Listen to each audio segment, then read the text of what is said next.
Hello friends, आपका स्वागत है टेस्ट IQ में। फ्रेंड्स, इस वीडियो में डिस्कस करेंगे फ्लूइड मैकेनिक्स का बहुत ही ज़्यादा इंपॉर्टेंट टॉपिक विस्कोसिटी। विस्कोसिटी के बारे में आपको पता होना चाहिए कि विस्कोसिटी क्या होती है। तो चलिए शुरू करते हैं। विस्कोसिटी को समझने से पहले आपको दो इंपॉर्टेंट टर्म समझनी होगी, तभी आपको विस्कोसिटी बहुत ही अच्छे से समझ में आएगा। सबसे पहले हम बात करते हैं एडहेशन के बारे में, और एक होता है आपका कोहेशन।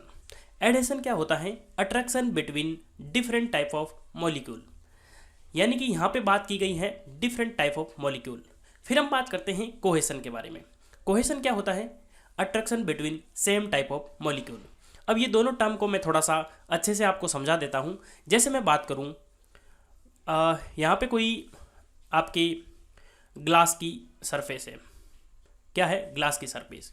इसके ऊपर जो है कोई एक फ्लूइड की या लिक्विड की बात करता हूं मैं। लिक्विड है, इस लिक्विड की एक ड्रॉप है। तो ये क्या हो गया? ये ग्लास एक अलग मटेरियल है और एक आपका लिक्विड दूसरा मटेरियल है। ठीक है, तो यहाँ पे इन दोनों के बीच में जो अट्रैक्शन फोर्स होगा, इन दोनों के बीच में, इसको हम क्या बोलेंगे? एडहेशन। क्योंकि इसका मॉलिक्यूल लिक्विड का अलग है और ग्लास का आपके अलग मॉलिक्यूल है, तो इस फोर्स को हम बोलते हैं एडहेशन। फिर हम बात करते हैं कोहेशन के बारे में। देखिए, एक फ्लूइड का पार्टिकल ये है और एक फ्लूइड का पार्टिकल ये है। इन दोनों के बीच में जो अट्रैक्शन फोर्स होगा उसे हम बोलेंगे कोहेशन। तो attraction between same type of molecule.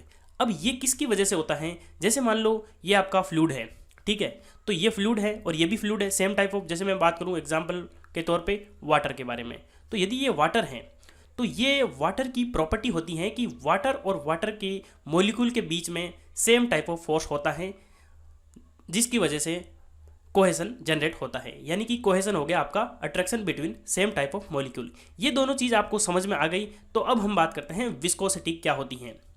Two adjacent layer of fluid resist the motion of each other such a fundamental property is called viscosity। देखिए, अब हम इसको समझते हैं। जैसे मान लो ये आपका कोई, मैं एग्जांपल लेता हूँ वाटर का। ठीक है, वाटर कहीं पे फ्लो हो रहा है। जैसे मान लो ये आपकी कोई सरफेस है और इसके ऊपर वाटर फ्लो कर रहा है।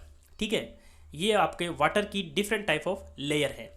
ठीक है, यदि ये फ्लो हो रहा है इस डायरेक्शन में, तो ये आपकी, मैं एक लेयर, दो लेयर, तीन लेयर और ये चार लेयर है। ये इनफाइनाइट लेयर होती हैं, लेकिन मैं यहाँ पे आपको एग्जांपल के तौर पे चार लेयर के मैं समझा देता हूँ।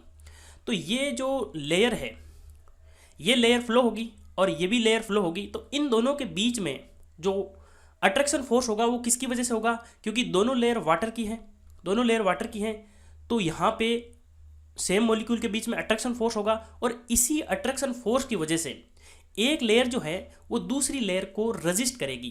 रजिस्ट कैसे करेगी? कि एक जो लेयर है वो दूसरी लेयर को फ्लो नहीं होने देगी। यानी कहने का मतलब है, यदि हम बात करते हैं सॉलिड की, मैं सॉलिड की बात करूं तो आपने देखा होगा, जैसे हमारी गाड़ी होती है, ये आपका गाड़ी का टायर है और ये आपकी रोड है। तो यहाँ पे ये जो गाड़ी रुकती है किसकी वजह से होती है? ये होती है आपके फ्रिक्शन की वजह से। तो ये फ्रिक्शन किस में होता है? ये सॉलिड बॉडी में होता है। और यदि हम बात करते हैं लिक्विड की या गैसेस की, तो वहाँ पे जो फ्रिक्शन होता है उसे हम क्या बोलते हैं? विस्कोसिटी। तो सिंपली विस्कोसिटी क्या है? एक तरह का फ्रिक्शन है जो फ्लूइड के अंदर होता है। तो फ्लूइड की बात करेंगे तो विस्कोसिटी, सॉलिड की बात करेंगे तो फ्रिक्शन। तो यहाँ पे आपको ये फ्रिक्शन जब वर्ड मैंने लिया है तब आपको ज़्यादा समझ में आया होगा।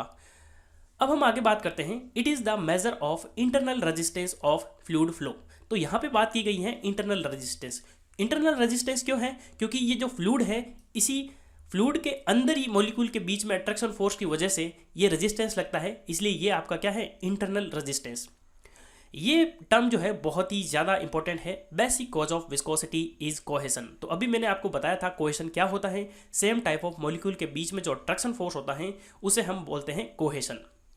अब ये डिफरेंट टाइप ऑफ फ्लूइड जो होता है, यानी कि अलग अलग फ्लूइड, मैं एग्जांपल बात करता हूँ दो फ्लूइड की। जैसे आपका एक फ्लूइड है आपका, मैंने वाटर ले लिया और एक ले लिया मैंने हनी। आपने दोनों ही देखे हैं। तो वाटर जो है वो इजीली फ्लो होता है, यानी कि मैं फ्लो करूँगा तो जैसे मैंने बॉटल में से निकाला तो ये वाटर जो है इजीली बाहर आ जाएगा। लेकिन हनी जो है वो इजीली बाहर नहीं आता है। क्यों?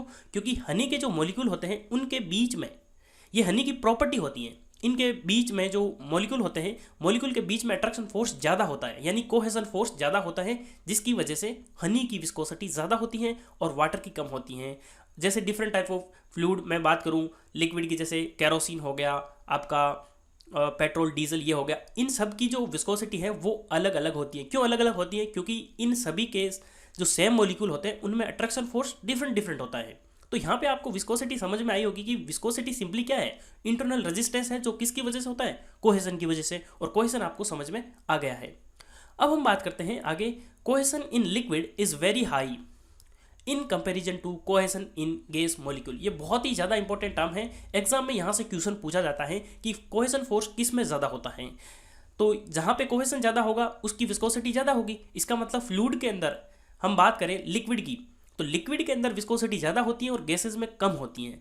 तो यहाँ पे देखिए, लेकिन ये टर्म अलग है, यानी कि यहाँ पे हम बात करते हैं कोहेसन की। Cohesion in gases is less than cohesion of liquid, यानी कि गैसेज के अंदर जो कोहेसन फोर्स होता है, यानी कि सेम टाइप ऑफ मॉलिक्यूल के बीच में जो फोर्स होता है वो कम होता है। किसके कंपैरिजन में? लिक्विड के कंपैरिजन में। ये चीज़ आपको ध्यान रखनी है, क्योंकि यहाँ से आपको एग्जाम में डायरेक्ट क्वेश्चन पूछ सकते हैं।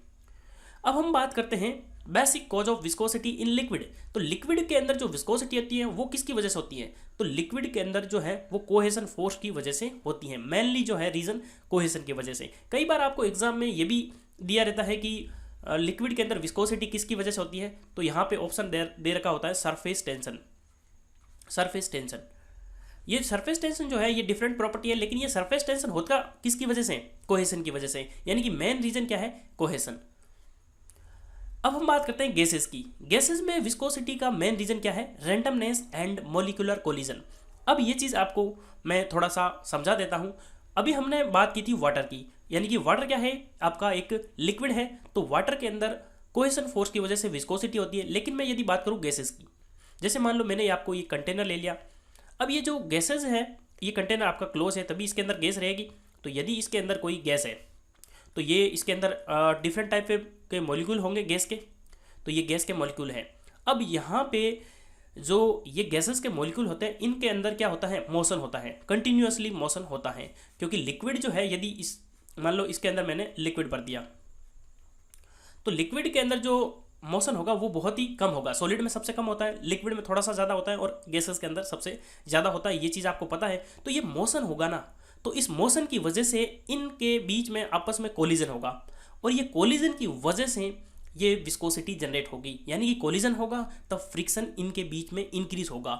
यानी कि फ्रिक्शन का मतलब है, हम यदि फ्लूइड की बात करेंगे तो वहाँ पे विस्कोसिटी आ जाएगी। यानी कि कोलिजन की वजह से यहाँ पे विस्कोसिटी होती है किसके अंदर? गैसेस के अंदर। और रैंडमनेस क्या हो गया? यानी कि ये अलग अलग डायरेक्शन के अंदर इनका मोशन होता है, और मोशन जब डिफरेंट डायरेक्शन में होगा तो वहाँ पे कोलिजन होगा, और कोलिजन की वजह से विस्कोसिटी इंक्रीज होती है। और यदि मैं बात करूँ गैसेस के अंदर, मैं यदि टेम्परेचर बढ़ा दूंगा तो यहाँ पे जो कोलिजन है वो बहुत ज़्यादा हो जाएगा, और यदि कोलिजन बहुत ज़्यादा हो जाएगा तब वहाँ पे मोशन बहुत ज़्यादा हो जाएगा, जिसकी वजह से विस्कोसिटी बढ़ जाएगी। फिर हम बात करते हैं विस्कोसिटी कितने टाइप की होती हैं। तो जनरली विस्कोसिटी दो टाइप की होती है, एक आपके डायनामिक विस्कोसिटी और एक होती है आपके काइनेमेटिक विस्कोसिटी।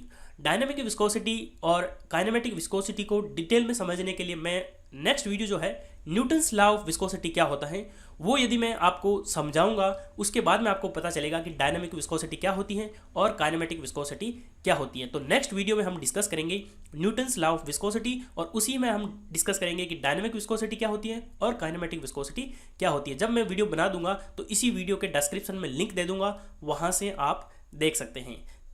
और एक इंपॉर्टेंट चीज़ आपको पता ही होगा, काइनेमेटिक विस्कोसिटी और डायनामिक विस्कोसिटी में रिलेशन क्या होता है। काइनेमेटिक जो विस्कोसिटी होती है उसको हम न्यू से रिप्रेजेंट करते हैं, और आपका डायनामिक विस्कोसिटी होता है उसको हम म्यू से रिप्रेजेंट करते हैं। यानी कि ये आपका म्यू हो गया और ये आपका न्यू हो गया।